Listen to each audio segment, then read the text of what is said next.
آپ سب کا بہت بہت شکریہ یہاں تشریف لانے کے لیے.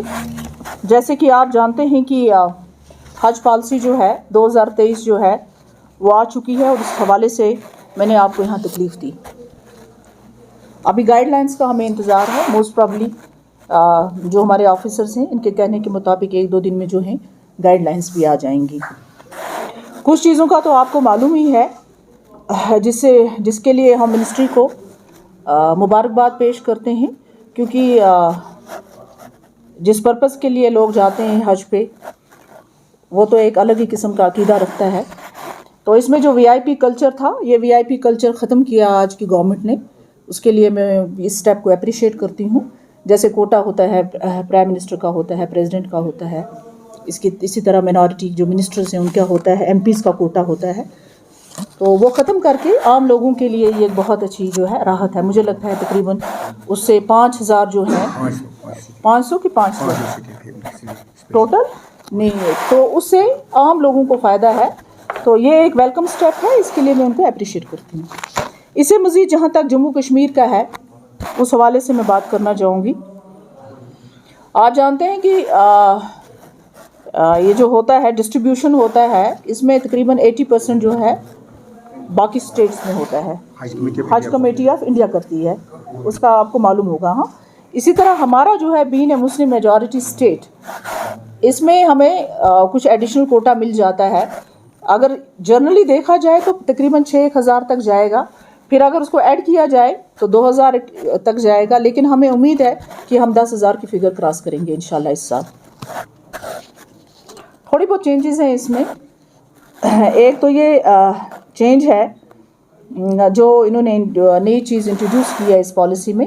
پہلے کچھ چیزیں میں آپ کو بتا دینی چاہوں گی اپنے ساتھیوں کو، کہ جب لاسٹ ٹائم ہم میٹنگ کے لیے گئے تھے، جب آل اوور انڈیا سے بلائے گئے تھے، یہ چیئر پرسنز اور آفیسرز بلائے گئے تھے وہاں پر اپنے سجیشنز رکھنے کے لیے، وہ میں آپ کو بتاؤں گی کہ ہم نے کیا سجیشنز رکھے.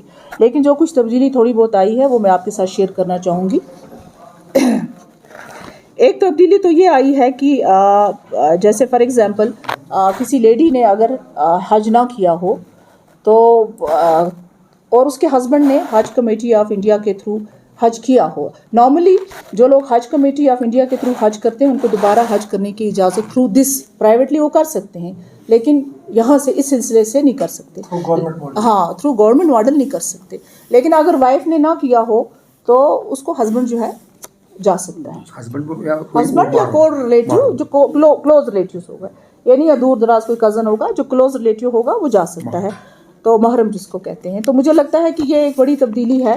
یہ انہوں نے کیا ہے، اس چیز کو ریلیکس کیا ہوا ہے. وومن کین پرفارم اے حج اگر وہ اکیلے بھی جانا چاہے. I will come to that point. That's the second point, you know. So یہ وہ ہے کہ سپوز اگر کسی لیڈی کے ہسبینڈ نے کیا ہے لیکن وائف نے نہیں کیا ہے، وائف جانا چاہتی ہے، تو نارملی تو حج کمیٹی آف انڈیا اس کو الاؤ نہیں کرے گی. لیکن اگر عورت نے نہیں کیا ہے تو ہسبینڈ بھی جا سکتا ہے، بھائی بھی، محرم جو ہے وہ جا سکتا ہے ساتھ. ایڈیشنل تھوڑے ایڈیشنل چارج دینے پڑیں گے. کتنے دینے پڑیں گے وہ ابھی انہوں نے ڈیسائیڈ نہیں کیا ہے. نامنل ہوگا، جو بھی ہوگا نامنل ہوگا. اس کے بعد آن لائن کیا ہے انہوں نے اپلیکیشنز کو. آپ کو پتہ ہے پہلے جو فیس ہوا کرتی تھی 300 لیا جاتا تھا نارملی، آج انہوں نے فری آف کاسٹ کیا ہے. اور آپ کے تھرو میں تمام لوگوں سے گزارش کرتی ہوں کہ اگر آپ کو کوئی ڈیفیکلٹی ہوتی ہے آن لائن فارم بھرنے میں تو آپ جو ہے یہاں سے بھی کلیکشن کر سکتے ہیں، حج ہاؤس سے بھی کلیکٹ کر سکتے ہیں. تو اور کوئی فیس بھرنے کی ضرورت نہیں ہے آپ کو. پہلے 300 روپیز بھرتے تھے. اس کے بعد جیسے پہلے جو عورتیں تھیں ان کے ساتھ ضروری تھا کہ کوئی مرد جائے، ہسبینڈ بھائی جو وہ جائے. لیکن اب 45 سال ایج جو ہے اس سے اوپر اگر عورتیں گروپ میں جانا چاہتی ہیں تو وہ 4 عورتوں کا گروپ جو ہے وہ جا سکتا ہے. ایز گروپ بھی وہ جا سکتی ہیں، تو کسی محرم کی ضرورت نہیں پڑے گی. یہ ایک تبدیلی آئی ہے اس میں. ایک ویب سائٹ ہے جو کہ یہاں شیئر کریں گے اور میں اپنے ٹویٹر پہ بھی ڈال دوں گی. اس میں www.hajcommittee.government.in آپ اسے فارم ڈاؤن لوڈ کر سکتے ہیں. اور یاد رکھیں کہ جو تاریخ جو ہے آئی تھنک وہ 10 تاریخ ہے، لاسٹ 10 مارچ. تو اس لیے لوگوں کو جو ہے اس میں کرنا چاہیے. ساتھ میں اگر کسی کو پاسپورٹ میں کوئی پرابلم آ رہی ہے تو ہمارے آفیسرس یہاں ہیں, وہ ان کی ہیلپ کریں گے اس چیز کو ایکسپیڈائٹ کرنے کے لیے.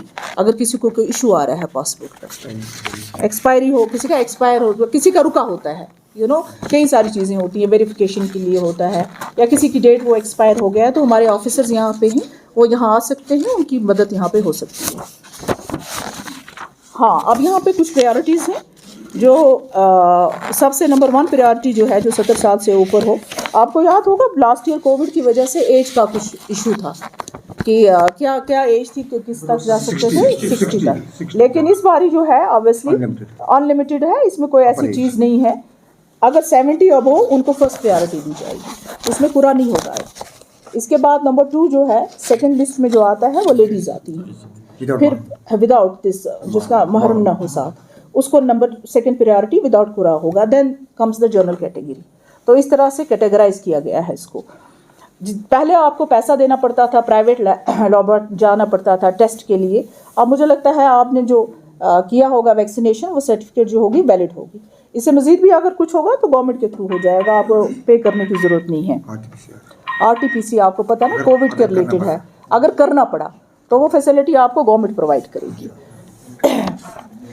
ایک اور چیز آپ کو بتا دوں میں آپ کو کہ ہم نے کچھ ایشوز ریز کی ہیں جو میں نے آپ سے کہا کہ میں آپ سے شیئر کروں گی. لیکن پرپز کیا ہے؟ پرپز یہ تھا جو ہم نے منسٹری کے سامنے بھی بات رکھنے کی کوشش کی. ہمارے یہاں جو ہے, میں جموں کشمیر کی بات کروں گی تو پچھلے 3 سال تک نہ کوئی کمیٹی تھی, نہ کوئی چیئر پرسن تھا. آپ کو پتہ ہوگا کہ 3 سال کے بعد جو ہے یہ پروسیس شروع ہوا.